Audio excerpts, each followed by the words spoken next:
Hey guys, sorry for the low effort of this video, but I wanted to just get it out quick while there is another day of rapid spawn because I feel like this spawn is not as common.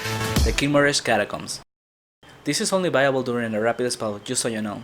At first, I thought you needed to get access by doing missions of the Kilmaresh quest, but it turns out that you don't need them, so that makes this even better. All you gotta do is in East Abbey head southwest and go down 2 floors. The first floor is pretty funny because monsters will be fighting each other, hence the amount of dead bodies. Which by the way is lootable, so you can actually do laps here just to pick up the loot from the monsters while they kill each other, and make some bit of money that way, although it won't be much because they suck on loot. But it is good for getting Sphinx Airs, so there's that.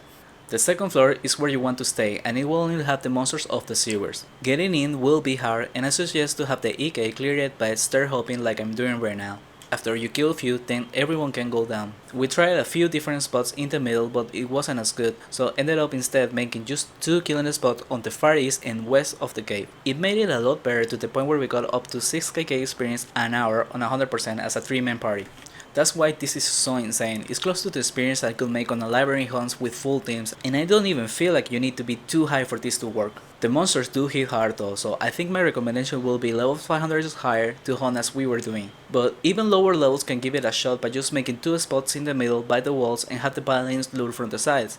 Experience will be lower that way, but it will be a lot safer. Keep in mind they do a lot of different types of damage, but I recommend to focus on fire and energy, and a little bit of a death. Possibly just having prismatic rings should cover the energy damage. It is important to be good with your magic wall as the EK, to make it easier for the others, as you won't really have much problem getting into your spot, but the rest of your party will struggle with the monsters following you or left behind. On the west side there was room for all the shooters to be behind the magic wall, so it's doable with 4-man teams.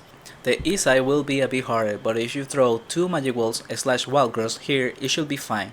In our case, we were making the paladin tank a bit to boost experience, but he's over 600, so I don't recommend to force your paladin to do it if he's around low 400s or 500s even.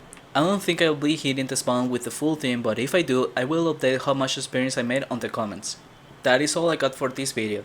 Sorry it's not a proper guide or anything, but I just did one hunt and not sure if I can go again, and even if I were, I will get to the point that it's too late to share it on time, so try it out yourself and let us know how it goes.